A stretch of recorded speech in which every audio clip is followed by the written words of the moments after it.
Ready for a deep dive into something important? I mean, really important. Let's do it. Okay, so we're talking about building a livable future, a sustainable one. And not just hoping for the best, right? Right. Our listeners sent us the Terra Carta because they want action. And let me tell you, this document is action-packed. It really is. This charter, spearheaded by King Charles himself, it's not just feel-good talk. Not at all. It lays out a bold vision, gets surprisingly specific. Totally. We're talking practical changes to industries, consumer choices, even how investors put their money to work. It's a whole new way of thinking. It can be easy to get stuck in the doom and gloom of climate change, but the Terra Carta, it flips that. It does. Instead of just fixing what's broken, it's like, let's imagine new industries, sustainable from the ground up. Right from the start, it's talking biomimicry, taking design cues from nature itself. Buildings that breathe like trees, wind turbines like bird wings. And then there's sustainable aviation fuels.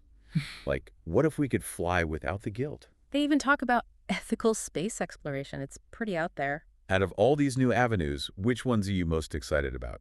What's really got me interested is this whole future of industry approach. Not just making old things green, but fundamentally changing how we value sustainability. Baking it into the economy from the start. Exactly. A healthy planet isn't just like a moral thing, it's an economic engine. And a key part of this is, well, us, the consumers. Article 3 really dives into that. Oh, for sure. That's something we can all relate to.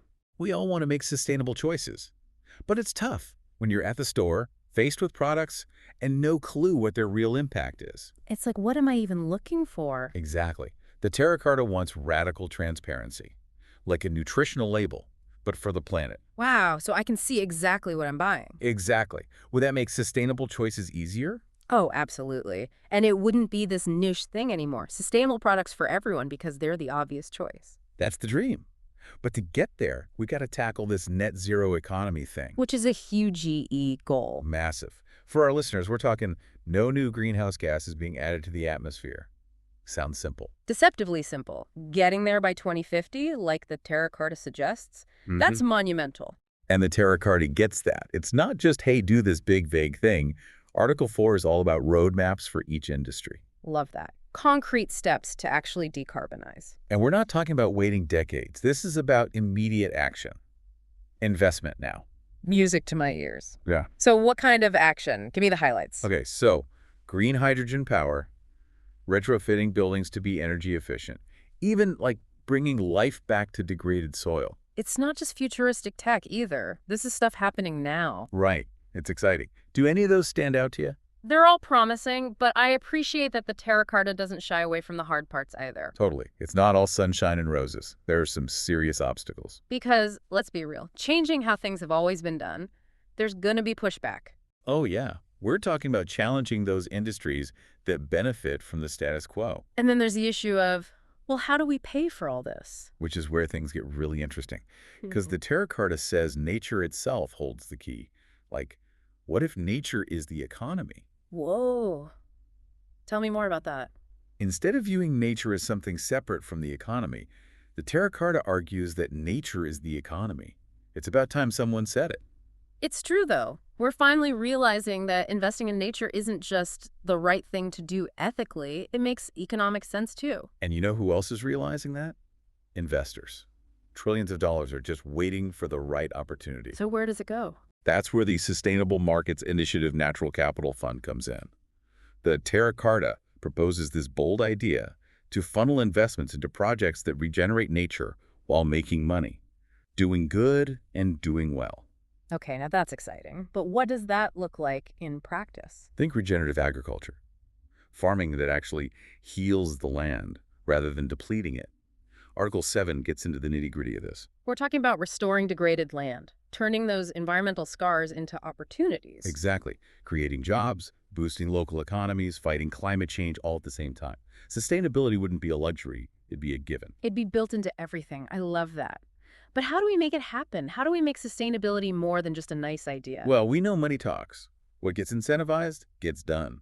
Right. Hit the nail on the head. Right now, the incentives often reward the wrong things. The very industries harming the planet get rewarded. The Terra Carta says, let's flip that.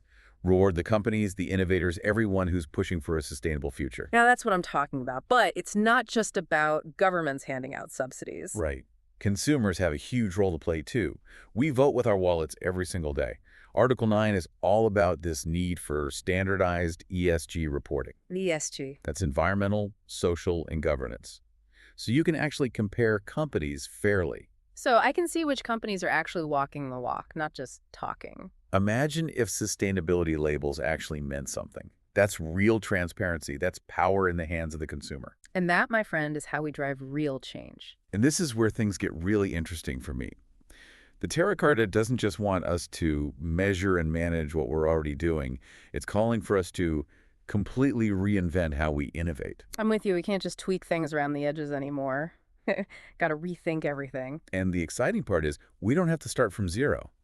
The Terra Carta highlights all these emerging technologies, stuff with the potential to totally revolutionize how we live, how we interact with the planet. It's like we're on the verge of something big. Right? Article 10 dives right into that.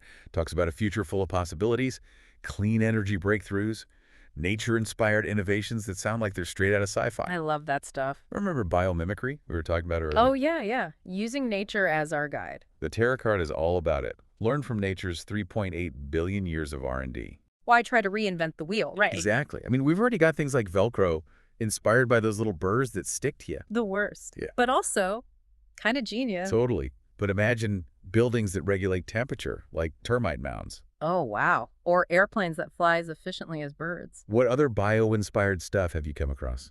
Let's see. Self-healing materials that could make our infrastructure so much more resilient. So cool. And then there's artificial photosynthesis, capturing carbon and creating clean energy at the same time. It's like, why haven't we figured this out already? And get this, designing cities that function more like ecosystems. That's wild. It seems like with biomimicry, the sky's the limit. Definitely.